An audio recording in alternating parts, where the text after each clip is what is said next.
एक नीतीश कुमार जी का बयान था, वो ये कहते थे कि मर जाऊंगा लेकिन भाजपा में नहीं जाऊंगा। अमित शाह कहते हैं कि नीतीश के लिए भाजपा के दरवाजे बंद हो गए, लेकिन आज सरकार बनाने के लाले पड़े हुए हैं। किस तरीके से नीतीश बाबू प्रधानमंत्री जी का मजाक उड़ाते हुए जिस तरीके का वो भाषण दे रहे थे, उनका समर्थन की वो बात कर रहे थे, ऐसा लग रहा था कि वो उनको समर्थन नहीं दे रहे हैं बल्कि उनका मजाक बना रहे हैं। चंद्रबाबू नायडू जी की अलग डिमांड है, नीतीश जी की अलग डिमांड है। देखिए आगे आगे देखिए कि होता है क्या। नीतीश कुमार जी और चंद्रबाबू नायडू जी जिस तरीके से ये खेल कर रहे हैं, तो जाहिर है कुछ भी कहना मुश्किल है अभी।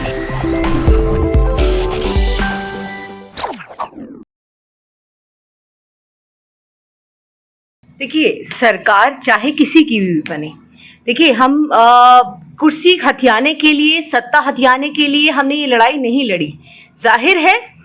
राहुल गांधी जी ने 4000 किलोमीटर की यात्रा किस उद्देश्य से की थी, किस संकल्प से की थी, क्योंकि जिस तरीके से पिछले 10 सालों में कांग्रेस का एक एक कार्यकर्ता सड़कों पर आंदोलित था। राहुल गांधी जी ने 4000 किलोमीटर की यात्रा कन्याकुमारी से कश्मीर तक की थी, इस संकल्प के साथ कि देश को जोड़ना है, देश को एकजुट करना है। जो नफरत जिस तरीके से परोसी गई मीडिया द्वारा, जिस तरीके से भाजपा द्वारा जो नफरत परोसी गई, उसको खत्म करके सबको एकजुट लेकर के, हाथ में तिरंगा लेकर के वो पैदल निकल पड़े और हर वर्ग से मिलने का काम किया, सबको साथ लेकर चलने का काम किया। तो हमारा मकसद सत्ता हथियाना या कुर्सी हथियाना नहीं है। जाहिर है अभी मैं कहती हूँ कि सरकार चाहे एनडीए की बन जाए, क्योंकि बहुमत उनके पास ज्यादा है, इसमें मुझे कहने में कोई गुरेज नहीं है कि बहुमत उनके पास ज्यादा है। लेकिन अभी जिस तरीके की आप देख रहे स्थिति देख रहे हैं, जो लोग आग से खेलने की बात करते थे, जरा सी धूप निकलने पर पिघलने लगे हैं। तो जाहिर है आप ये देखिए कि आज जिस तरीके से एनडीए की मीटिंग हुई और उस बैठक के अंदर आपने देखा कि क्या क्या आपको नौटंकियां देखने को मिली, किस तरीके से नीतीश बाबू प्रधानमंत्री जी का मजाक उड़ाते हुए जिस तरीके का वो भाषण दे रहे थे, उनका समर्थन की वो बात कर रहे थे, ऐसा लग रहा था कि वो उनको समर्थन नहीं दे रहे हैं बल्कि उनका मजाक बना रहे हैं। आप सुनिएगा कि किस तरीके से, और आप देखिए कि कभी वो प्रधानमंत्री जी के पैर छू रहे हैं, कभी आप देखिए कि किस तरीके से तमाम जो एनडीए के जो लोग हैं, जितने सांसद हैं, जितने लोग वहां पर बैठे हैं, सब वहां पर एक मजाक का पात्र बने हुए हैं। तो जाहिर है आज नीतीश जी के लिए कहना चाहती हूँ कि आपको याद होगा पिछले साल 2023 में 30 जनवरी 2023 के अंदर एक नीतीश कुमार जी का बयान था। वो ये कहते थे कि मर जाऊंगा लेकिन भाजपा में नहीं जाऊंगा, ये उनका बयान है, 30 जनवरी का बता रही हूँ। फिर अमित शाह ने क्या कहा था, उस पर अमित शाह ने कहा था 13 अप्रैल 2023 के अंदर, ये अमित शाह कहते हैं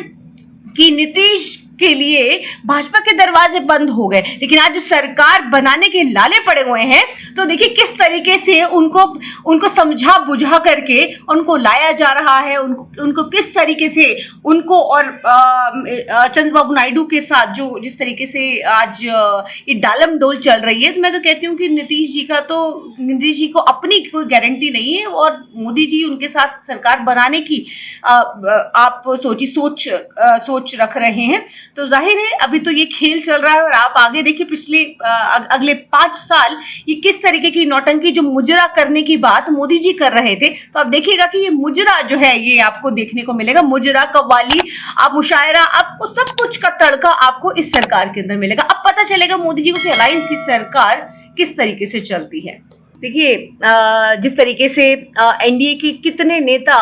मोदी जी के साथ खड़े हैं और इतना अंदर इंटरनल कितनी फूट है, ये हम सब जानते हैं। और जिस तरीके से नितिन गडकरी को आपने देखा कि कितना मान सम्मान मोदी जी का वो करते हैं, और भी मैं कहूंगी कि सिर्फ नितिन गडकरी जी नहीं बल्कि और भी आप देखिए कि किस तरीके का मान सम्मान, किस तरीके की मानसिकता, किस तरीके के संस्कार हैं। देखिए आपने शिवराज सिंह चौहान को देखा होगा कि मुझे तो बहुत ही ज्यादा अफसोस हो रहा था कि 10 लाख से ज्यादा वोटों से जीतने वाले को आप देखिए कि किस तरीके से उनसे नीतीश कुमार जी हाथ तक नहीं मिलाते हैं। वो हाथ जोड़ते हुए बेचारे हाथ आगे बढ़ाते हैं, लेकिन वो हाथ नहीं मिलाते हैं। तो देखिए ये किस तरीके से अंदरूनी फूट चल रही है। और देखिए कुछ भी कहना मुश्किल है, क्योंकि जिस तरीके की ये सरकार बनाने जा रहे हैं, देखिए अभी कहना मुश्किल होगा, क्योंकि 8 तारीख का जिस तरीके से मोदी जी ने शपथ के लिए कहा है, देखिए अभी ये अंदरूनी जो फूट चल रही है, अंदरूनी जो नाराजगियां हैं, तो देखिए मुझे लगता है कि शायद कुछ भी हो सकता है, कुछ भी कहना मुश्किल है। क्योंकि कौन कहाँ जा रहा है, कौन किस तरीके से, क्योंकि आप देखिए कितनी डिमांडें रखी गई हैं। उन सभी डिमांडों को लेकर के चंद्रबाबू नायडू जी की अलग डिमांड है, नीतीश जी की अलग डिमांड है। तो देखिए आगे आगे देखिए कि होता है क्या।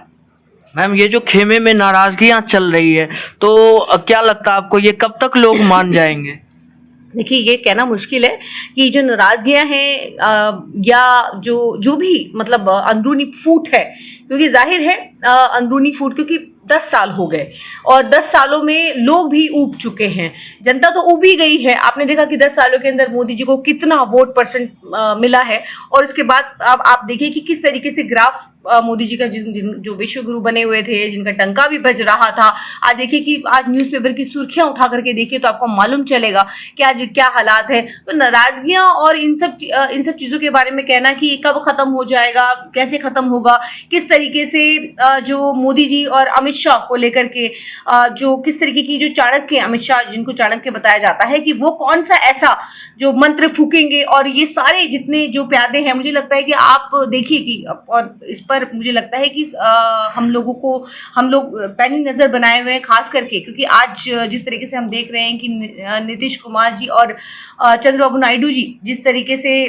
ये पूरा ये खेल कर रहे हैं, तो जाहिर है कुछ भी कहना मुश्किल है अभी, क्योंकि ये नाराजगियां हैं, या देखिए ये जो मांगों को लेकर के जो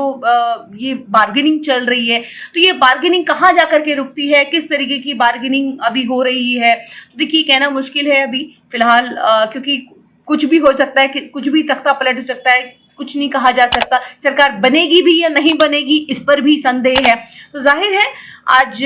हालात, सोशल मीडिया पे लगातार नई नई अपडेट्स आ रही हैं। आपने देखा कि कल किस तरीके से एनडीए के सांसद को तमाचा पड़ा, और क्यों पड़ा, अभी देखिए ये जो पिछले जो कर्म है, देखिएगा आगे वो सामने आएंगे और ये आते रहेंगे। अगले 5 साल आप देखिएगा कि इस तरीके की नौटंकियां चलती रहेंगी, इस तरीके के ड्रामे चलते रहेंगे। तो जाहिर है जो पिछले 10 सालों के अंदर जिस तरीके से ऑक्सीजन लेने का काम भाजपा ने किया, अब थोड़ा सा इस अलायंस से लगता है कि शायद उनको ऑक्सीजन थोड़ा सा मिलेगा, और थोड़ा सा मिला है। देश भी थोड़ा सा काफी राहत महसूस कर रहा है कि जहां पर पूरी तरीके से तानाशाही चल रही थी, तो अब लग रहा है कि वो लोकतंत्र, आज आपने देखा मोदी जी को किस तरीके से संविधान के